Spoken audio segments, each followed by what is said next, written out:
नमस्कार मित्रों, हमारे आयुर्वेद यूट्यूब चैनल आयुर्वेद ज्ञान में मैं मनीष गोस्वामी आपका स्वागत करता हूं।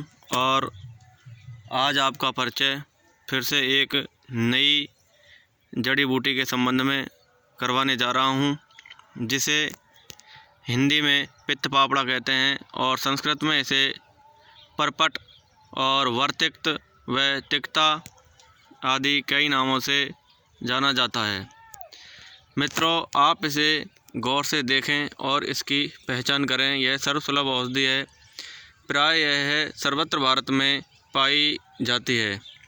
यह शरद ऋतु से लेकर वसंत ऋतु तक गेहूं के और सरसों आदि के खेतों में प्राकृतिक रूप से पैदा होती है तथा इसकी खेती भी की जाती है। आप देखोगे इसमें नीला बैंगनी और कुछ लाल कलर का पुष्प आता है, जो कि मैं आपको इस पे कैमरे पे दिखा देता हूँ। इसमें इस तरह का पुष्प होता है। यह औषधि गेहूँ के खेतों में ज़्यादा पैदा होती है और बाज़ार में यह पंसारी के यहाँ सूखी हुई मिल जाती है।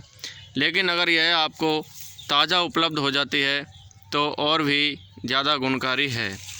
इसकी समानता गाजर से लोग वह करते हैं, इसलिए इसको गजरी कहते हैं, क्योंकि इसमें गाजर के जैसे पत्ते आते हैं, लेकिन इसके पत्ते गाजर के पत्ते की तुलना में सूक्ष्म होते हैं और इसकी मूल मोटी नहीं होती है।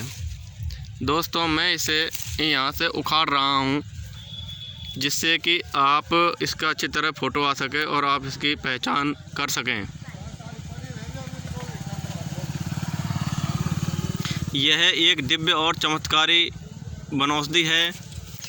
लीवर तथा किडनी के रोगों में और आंतों के संक्रमण, लीवर का संक्रमण, किडनी का संक्रमण व आंतों के संक्रमण को मिटाने के लिए यह बहुत ही पावरफुल औषधि है और यह सुलभ भी है। ये हमारे ग्रामीण क्षेत्रों में तो यह बहुतायत से पाई जाती है। इसका उपयोग पांडु रोग और कामला रोग और पीलिया रोग, पांडु, कामला, पीलिया, ये एक ही रोग की 3 अवस्थाएं हैं। तो इसमें इसका ताज़ा स्वरस आप, अगर यह सिंगल मिलती है, एक ही औषधि है, तो इसका ताज़ा स्वरस निकाल कर दिन में 2 बार या 3 बार आधा आधा कप पिला सकते हैं। तो आप देखोगे कि मात्र 5 से 7 दिन में पीलिया जड़ से मिट जाता है, जॉइंटिस ख़त्म हो जाता है। जॉइंटिस के लिए यह वनौषधि काल है। आप इसका प्रयोग वातज, पित्तज, कफज तीनों ज्वरों में कर सकते हो।